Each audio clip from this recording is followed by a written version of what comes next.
السلام عليكم ورحمة الله وبركاته. قال الله تعالى في شأن حبيبه تعظيما وتكريما مخبرا وآمرا إن الله وملائكته يصلون على النبي يا أيها الذين آمنوا صلوا عليه وسلموا تسليما اللهم صل على سيدنا ونبينا مولانا محمد وعلى آل سيدنا محمد وبارك وسلم عليه. ஆதில் உஸ்தாத் ஏதோ ஒரு உணவு ஒன்று சொன்னாங்க, குஷியா. அந்த அந்த இப்போ ஆதில் உஸ்தாத் லாஸ்ட்டாக சொல்லிட்டு போன அந்த சவுதியினுடைய மந்தியே இன்ஷா அல்லாஹ் நாளை இரவு தான். அதனால் அதில் முதல் கட்டமாக உஸ்தாத் சொன்ன முதல் உணவை நம்ம எடுத்திருக்கோம்.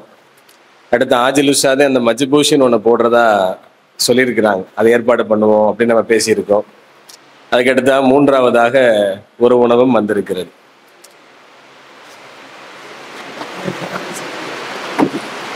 இப்ப இந்த முதலமைச்சர்களுடைய வரிசையிலே இன்று சமீபமாக கடந்த 6 மாதங்களுக்கு முன்பு பொறுப்பேற்ற காஷ்மீரினுடைய முதல்வர் உமர் அப்துல்லா அவர்களை பற்றிய மிகச்சிறிய குறிப்புகளை நாம் பார்க்க இருக்கிறோம். தற்போது 1970ஆம் ஆண்டு அவர் பிறக்கிறார். அப்படின்னா தற்போது அவருக்கு வயசு 55, ஏஜ் 55. இவர் ஒரு அரசியல் குடும்பத்திலே பிறந்தவர்.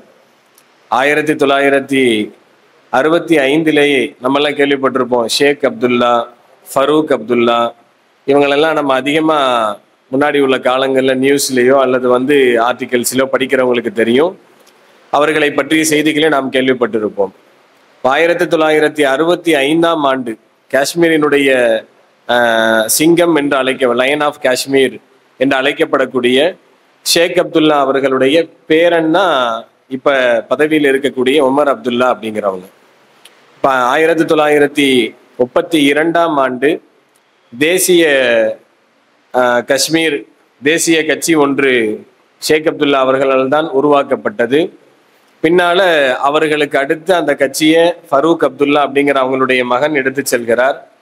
அதற்கு அடுத்து இவர் அந்த கட்சியை பொறுப்பெடுத்து தற்போது முதலமைச்சராகவும் இருக்கிறார். 1998லேயே, அதாவது இவங்களுக்கு வயசு 28 வயசிலேயே இவங்க முதல்ல எம்பி ஆயிடுறாங்க. நாடாளுமன்ற தேர்தலிலே போட்டியிட்டு மிக இளம் வயதுடைய யங்கஸ்ட் எம்பியா அந்த நேரத்தில் இவங்க தான் இருந்திருக்கிறாங்க.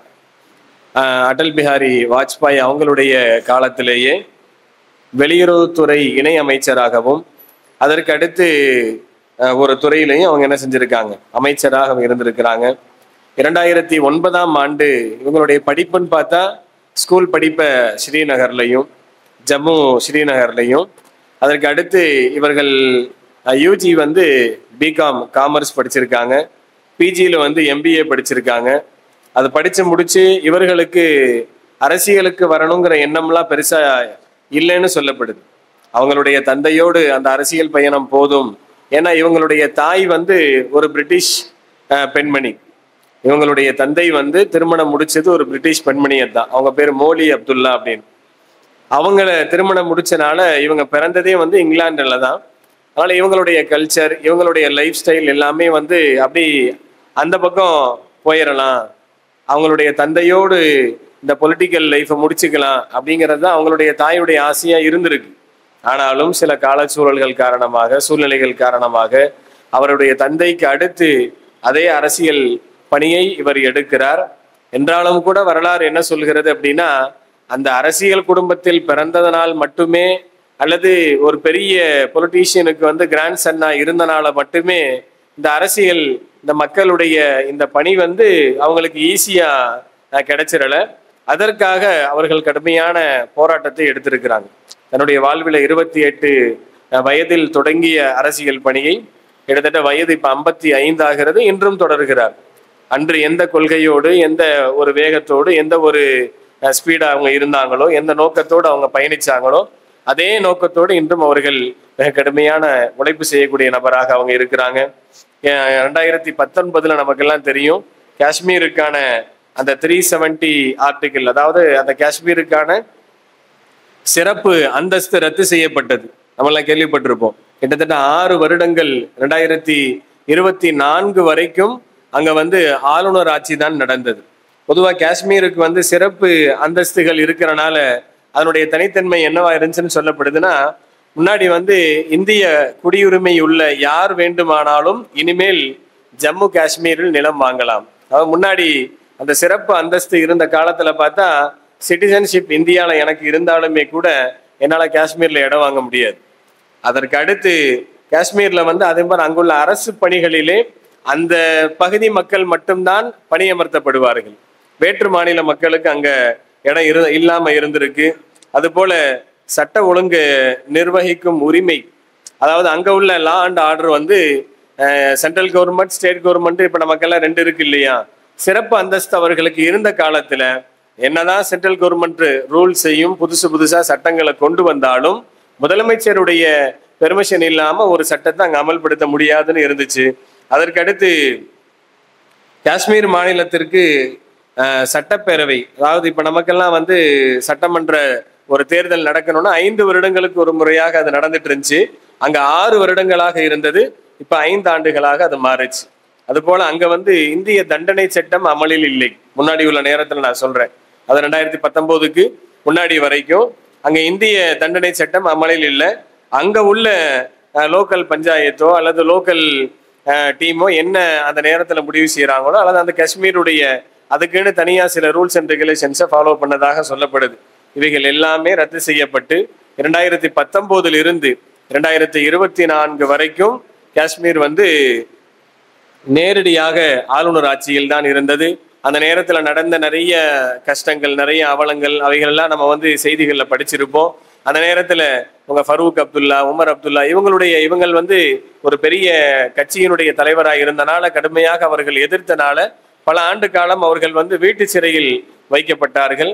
இப்ப அவைகள் எல்லாம் களையப்பட்டு அது ஒரு யூனியன் பிரதேசமாக, அது ஒரு தனி மாநிலமாக இப்ப அறிவிக்கப்பட்டு அதற்கான தேர்தல் நடந்த போதுதான் இப்ப சமீபமா 6 மாதங்களுக்கு முன்பு கடந்த அக்டோபர் மாதம் உமர் அப்துல்லா அந்த 90 தொகுதியில 42 தொகுதிகளுக்கு மேல் வெற்றி பெற்று தற்போது முதலமைச்சராக அவர் பதவியேற்றிருக்கிறார். அதனால எந்த அளவுக்கு சொல்லப்படுதுன்னா, இந்தியாவிலேயே வந்து அதிகம் குறைவான கூலிக்கு வேலை செய்யக்கூடிய மக்கள் காஷ்மீர் தானா. அதாவது ரொம்ப கம்மியான 21வது இடத்தில் காஷ்மீர் இருக்கிறது. அதாவது அதிகமா சம்பாதிக்கவங்களும் இருக்கலாம், ரொம்ப குறைஞ்சபட்ச ஊதியமாக அங்க வந்து மாசத்துக்கு 14,000 17,000 தான் என்ன செய்யறாங்க. இது இந்தியாவினுடைய மாநிலங்களிலேயே ரொம்ப லீஸ்ட்னு சொல்லப்படுது. அதாவது அங்க வந்து விளைச்சல் அல்லது விவசாயம் இது சார்ந்த விஷயங்கள் நிறைய இருந்தாலும் கூட மக்களுடைய வாழ்வாதாரம் வந்து ரொம்ப சந்தேகத்துக்குரியதாக தான் இருக்கு அப்படின்னு சொல்லப்படுது. உமர் அப்துல்லா அவர்கள் பொறுப்பேற்ற பிறகு கல்வி சார்ந்து அந்த சுற்றுலாத்துறை தான் அவங்களுக்கு வந்து பெரிய வருமானமே. அவங்களுடைய முக்கிய வருமானமே வந்து சுற்றுலாத்துறை தான். அந்த சுற்றுலாத்துறையை மேம்படுத்துறதுக்கு இப்ப நிறைய அவங்க அடுத்தடுத்த ஸ்டெப்பு போயிட்டு இருக்காங்க. அது போல இதுவரைக்கும் வேற வேற சட்டங்கள் அவங்க ஃபாலோ பண்ணாங்க. தற்போது உள்துறை அமைச்சரோடு அவங்க ஆலோசனை செய்து இந்திய சட்டத்தையும் என்ன செய்யறாங்க, கொஞ்சம் கொஞ்சமா அங்க அமல்படுத்துறாங்க.